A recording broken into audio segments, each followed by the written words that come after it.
A young, attractive woman targeted at random by an acid-throwing attacker outside of all places, a Starbucks. It was a story that captivated our community back in 2010, and a story that turned out to be completely fake. Today on Dr. Phil, Bethany Storrow explained why she did it. 6 News. Near the conclusion of Dr. Phil's show today, Bethany Storrow acknowledged that she hurt the entire community with her actions, and she apologized again.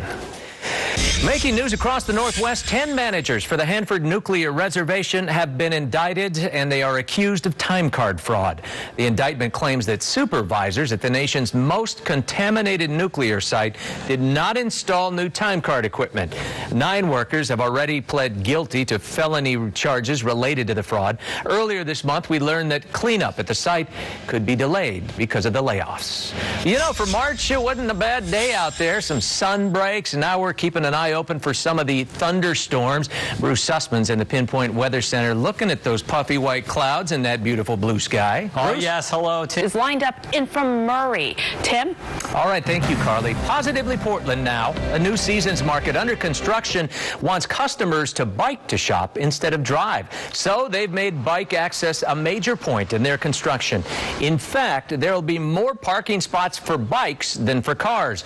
Williams is one of the main bike corridors in Portland, so bike traffic is already high in the area. I think it's certainly a little bit outside the box for typical retail thinking.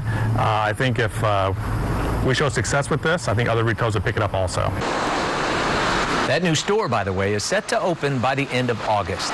Well, the historic Willamette Shore Trolley is making a comeback after being gone for nearly 3 years.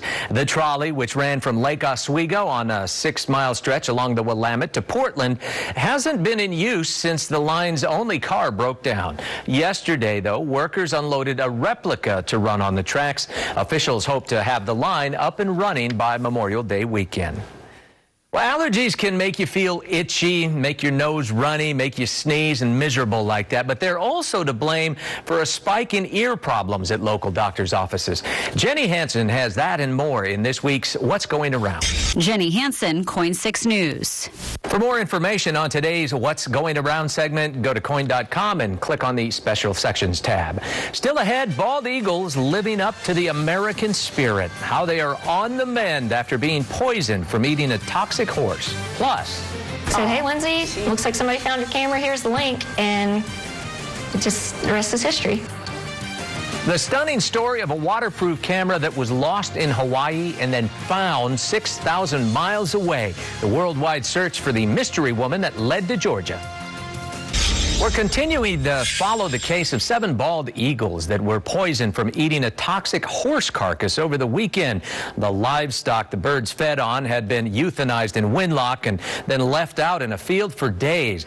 Well, that drug that was used to kill the horse quickly made its way into the animal's systems, causing convulsions, vomiting, and even knocking some unconscious. The Audubon Society of Portland nursed one of the eagles back to health, and today they released it back into the wild.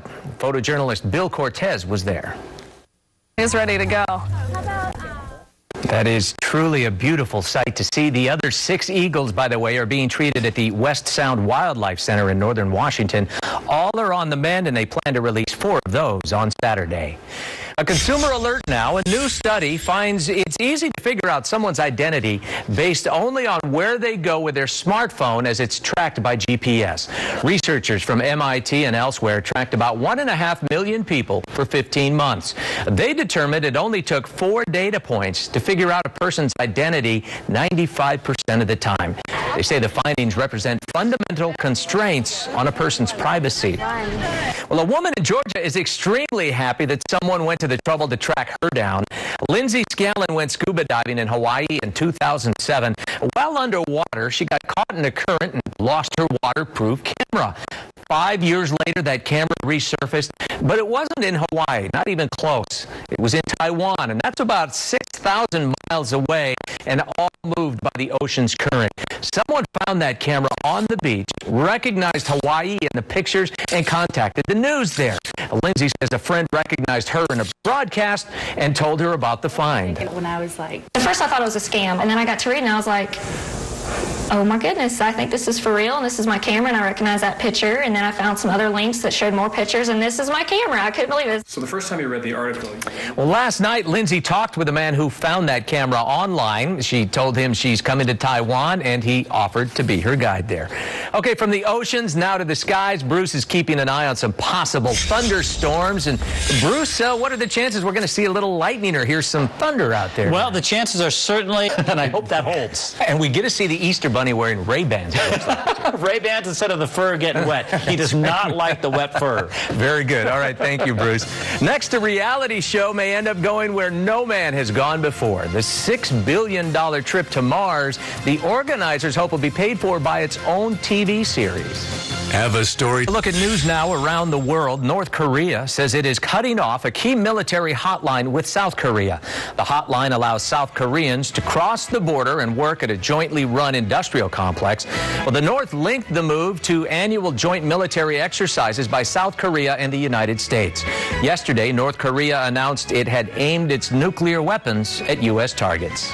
Banks in Cyprus are expected to reopen at midday tomorrow, 10 days after they shut down to avert a run on deposits there.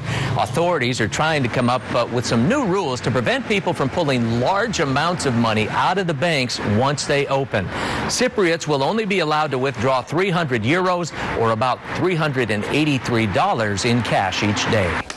A private company in the Netherlands is offering a one-way trip to Mars. Mars One is looking for 4 people for the 2023 journey. Much of the project's $6 billion in funding will come from selling the broadcast rights. The co-founder of Mars One envisions something like a reality show following the lives of 4 passengers as they make their way to the Red Planet. Our experts will determine potential election. I guess we'll see about that. Lansdorp says they received, though, more than 2,000 emails from those who are prepared to spend the rest of their lives living inside a metal hut on Mars. Caught on camera, a Colorado man comes face-to-face with a mountain lion yesterday when 3 of the big cats visited his home in Manitou Springs. John Vomastic thought he heard something outside, and when he went to look out of the window, he found himself looking straight into the eyes of one of the mountain lions. Home security cameras captured all 3 of the mountain lions exploring the area just outside of the house there you see. Fortunately, after perusing the yard, the mountain lions walked away peacefully. Our next newscast is now just minutes away, and coming up tonight at 6, they're accused of illegally downloading a Steven Seagal movie, but they say they never even heard of it. KOIN 6 investigates their claims and why a lawyer is calling it a cash grab. And here's a look now at what's ahead for you on the CBS Evening News tonight. The secret